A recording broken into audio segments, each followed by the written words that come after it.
ओम शांति। आज 6 फरवरी 2022 के अव्यक्त महावाक्य हैं। रिवाइज कोर्स 6 जनवरी 1990। मुरली का सार है होली हंस की परिभाषा। आज ज्ञान सागर बाप होली हंसों का संगठन देख रहे हैं। होली हंस अर्थात स्वच्छता और विशेषता वाली आत्माएं। स्वच्छता अर्थात मन, वचन, कर्म, संबंध सर्व में पवित्रता। पवित्रता की निशानी सदा ही सफ़ेद रंग दिखाते हैं।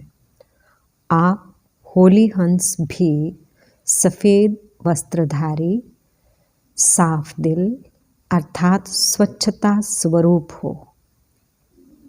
तन, मन और दिल से सदा बेदाग अर्थात स्वच्छ हो। अगर कोई तन से अर्थात बाहर से कितना भी स्वच्छ हो, साफ हो, लेकिन मन से साफ ना हो, स्वच्छ ना हो, तो कहते हैं कि पहले मन को साफ रखो। साफ मन व साफ दिल पर साहिब राजी होता है। साथ साथ साफ दिल वाले की सर्व मुराद अर्थात कामनाएं पूरी होती हैं। हंस की विशेषता स्वच्छता अर्थात साफ है। इसलिए आप ब्राह्मण आत्माओं को होली हंस कहा जाता है। चेक करो कि मुझ होली हंस आत्मा की चारों ही बातों में अर्थात तन, मन, दिल और संबंध में स्वच्छता है।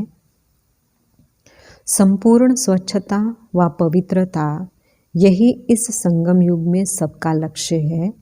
इसलिए ही आप ब्राह्मण 100 देवताओं को संपूर्ण पवित्र गाया जाता है। सिर्फ निर्विकारी नहीं कहते, लेकिन संपूर्ण निर्विकारी कहा जाता है। 16 कला संपन्न कहा जाता है। सिर्फ 16 कला नहीं कहते, लेकिन उसमें संपन्न। गायन आपके ही देवता रूप का है, लेकिन बने कब? ब्राह्मण जीवन में व देवता जीवन में। बनने का समय अब संगम युग है। इसलिए चेक करो कि कहाँ तक अर्थात कितने % में स्वच्छता अर्थात पवित्रता धारण की है। तन की स्वच्छता अर्थात सदा इस तन को आत्मा का मंदिर समझ उस स्मृति से स्वच्छ रखना। जितनी मूर्ति श्रेष्ठ होती है, उतना ही मंदिर भी श्रेष्ठ होता है।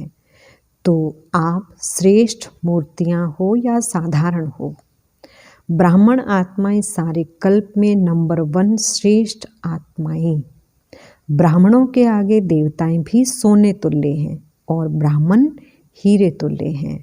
तो आप सभी हीरे की मूर्तियां हो। कितनी ऊंची हो गई। इतना अपना स्वमान जान इस शरीर रूपी मंदिर को स्वच्छ रखो। सादा हो लेकिन स्वच्छ हो। इस विधि से तन की पवित्रता सदा रूहानी खुशबू का अनुभव कराएगी। ऐसी स्वच्छता पवित्रता कहाँ तक धारण की है? देह भान में स्वच्छता नहीं होती, लेकिन आत्मा का मंदिर समझने से स्वच्छ रखते हो। और यह मंदिर भी बाप ने आपको संभालने और चलाने के लिए दिया है। इस मंदिर का ट्रस्टी बनाया है।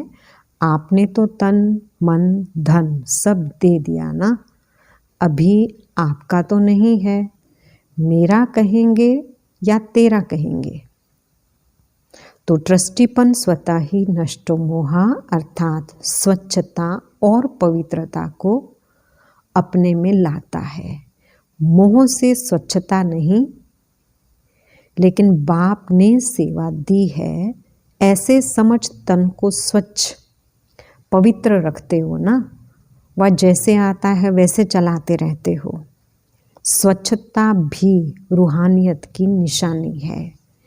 ऐसे ही मन की स्वच्छता या पवित्रता, इसकी भी परसेंटेज देखो। सारे दिन में किसी भी प्रकार का अशुद्ध संकल्प मन में चला तो इसको संपूर्ण स्वच्छता नहीं कहेंगे। मन के प्रति बाप दादा का डायरेक्शन है, मन को मेरे में लगाओ व विश्व सेवा में लगाओ, मन मना भव, इस मंत्र की सदा स्मृति रहे। इसको कहते हैं मन की स्वच्छता व पवित्रता। और किसी तरफ भी मन भटकता है तो भटकना अर्थात अस्वच्छता। इस विधि से चेक करो कि कितने परसेंट में स्वच्छता धारण हुई है। विस्तार तो जानते हो ना। तीसरी बात, दिल की स्वच्छता।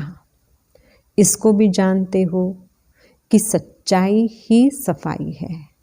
अपने स्व उन्नति अर्थ जो भी पुरुषार्थ है, जैसा भी पुरुषार्थ है, वह सच्चाई से बाप के आगे रखना।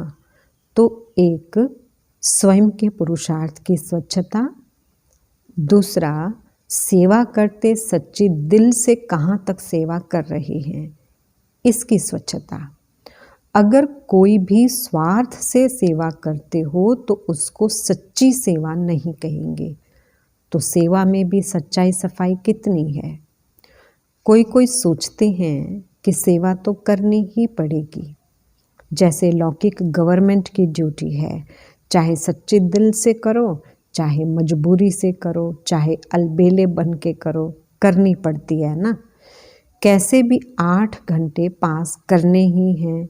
ऐसे इस ऑलमाइटी गवर्नमेंट द्वारा ड्यूटी मिली हुई है, ऐसे समझ के सेवा करना, इसको सच्ची सेवा नहीं कहा जाता। ड्यूटी सिर्फ नहीं है, लेकिन ब्राह्मण आत्माओं का निजी संस्कार ही सेवा है। तो संस्कार स्वतः ही सच्ची सेवा के बिना रहने नहीं देते।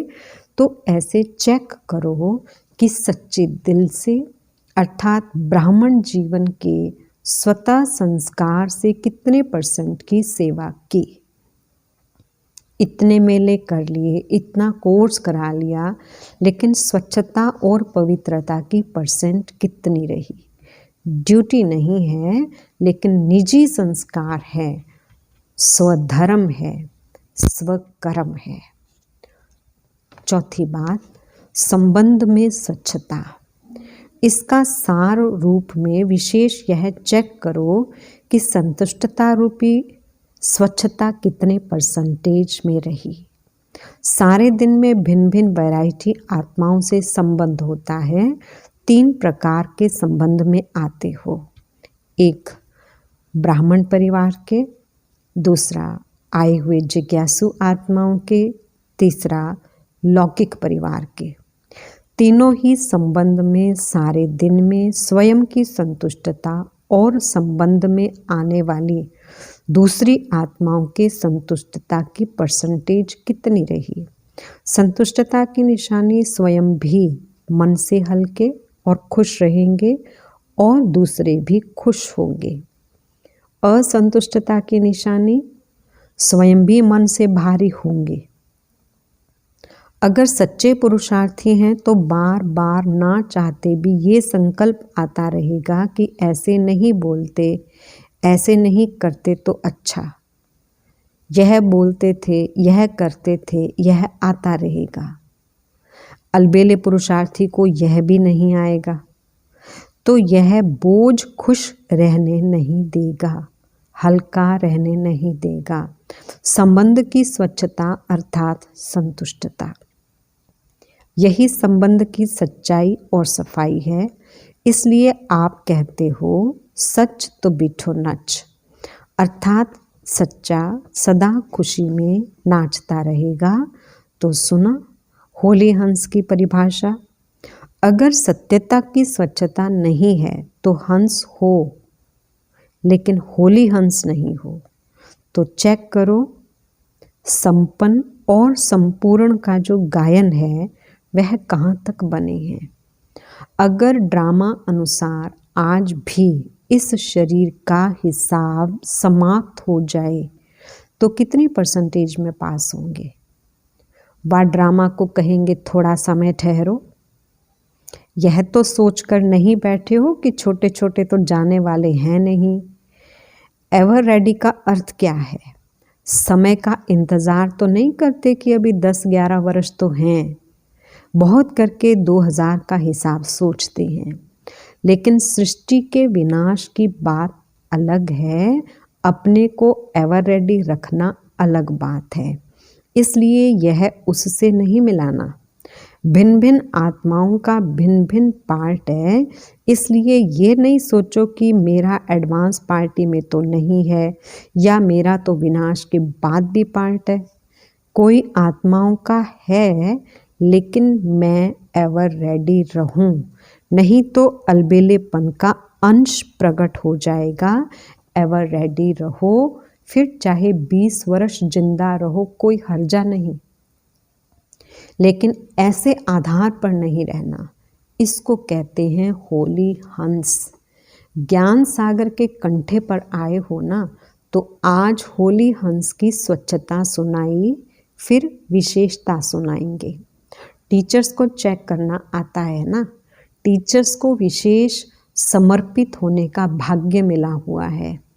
चाहे प्रवृत्ति वाले भी मन से समर्पित हैं, फिर भी टीचर्स का विशेष भाग्य है। काम की याद और सेवा का है, काम ही याद और सेवा का है। चाहे खाना बनाती, कपड़े धुलाई करती, वह भी यज्ञ सेवा है। वह भी अलौकिक जीवन प्रति सेवा करती हो। प्रवृत्ति वालों को दोनों तरफ निभाना पड़ता है। आपको तो एक ही काम है ना, डबल तो नहीं है। जो सच्चाई और सफाई से बाप और सेवा में सदा लगे रहते हैं, उन्हें कोई और मेहनत करने की आवश्यकता नहीं पड़ती है। सुनाया था कि योग्य टीचर का भंडारा और भंडारी सदा भरपूर रहेगा। फिक्र नहीं करना पड़ेगा अगला मास कैसे चलेगा, मेला कैसे होगा। सेवा के साथ साथ साधन स्वतः प्राप्त होंगे। रूहानी आकर्षण सेवा और सेवा केंद्र स्वतः ही बढ़ाती रहती है। जब ज़्यादा सोचते हो कि जिज्ञासु क्यों नहीं बढ़ते, ठहरते क्यों नहीं, चले क्यों जाते, तो जिज्ञासु नहीं ठहरते। योग युक्त होकर रूहानियत से आवाहन करते तो जिज्ञासु स्वतः ही बढ़ते हैं। ऐसे होता है ना, तो मन सदा हल्का रखो, किसी प्रकार का बोझ नहीं रहे। किसी भी प्रकार का बोझ है, चाहे अपना, चाहे सेवा का, चाहे सेवा साथियों का, तो उड़ने नहीं देगा। सेवा भी ऊंची नहीं उठेगी। इसलिए सदा दिल साफ और मुराद हासिल करते रहो। प्राप्तियां आपके सामने स्वतः ही आएंगी। क्या सुना? सर्व रूहानी प्राप्तियां हैं ही ब्राह्मणों के लिए, तो कहाँ जाएंगी? अधिकार ही आप लोगों का है, अधिकार कोई छीन नहीं सकता। अच्छा, सर्व होली हंसों को, चारों ओर के सच्चे साहब को राजी करने वाली, सच्चे दिल वाली श्रेष्ठ आत्माओं को, सदा स्वयं को एवर रेडी रखने वाले नंबर 1 बच्चों को, सदा अपने को गायन योग्य, संपूर्ण और संपन्न बनाने वाले बाप के समीप आत्माओं को, सदा अपने को अमूल्य हीरे तुल्य अनुभव करने वाले अनुभवी आत्माओं को बाप दादा का याद, प्यार और नमस्ते। हम रूहानी बच्चों की रूहानी बाप दादा को याद, प्यार, गुड मॉर्निंग और नमस्ते जी। महाराष्ट्र ग्रुप से अव्यक्त बाप दादा की मुलाकात। सदा खुशहाल रहते हो। खुशहाल अर्थात भरपूर, संपन्न। खुशहाली स्वयं को भी प्रिय, औरों को भी प्रिय लगती है। जहाँ खुशहाली नहीं होती उसे कांटों का जंगल कहते हैं। तो आप सबकी जीवन खुशहाल बन गई है और चाल कौन सी हो गई? उड़ती कला वाली फरिश्तों की चाल हो गई। तो हाल भी अच्छा और चाल भी अच्छी। दुनिया वाले मिलते हैं तो हाल चाल पूछते हैं ना। तो आपका क्या हाल चाल है? हाल है खुशहाल और चाल है फरिश्तों की चाल। दोनों ही अच्छे हैं ना। खुशहाली में कोई कांटे तो नहीं आएंगे। पहले कांटों के जंगल में जीवन थी, अभी बदल गई। अभी फूलों की खुशहाली में आ गए। सदा जीवन में दिव्य गुणों के फूलों की फुलवाड़ी लगी हुई है। दिव्य गुणों के गुलदस्ते का चित्र बनाते हैं ना। वह दिव्य गुणों का गुलदस्ता कौन सा है? आप हो ना, या दूसरे कोई हैं? कांटों का कभी गुलदस्ता नहीं बनता, फूलों का गुलदस्ता बनता है।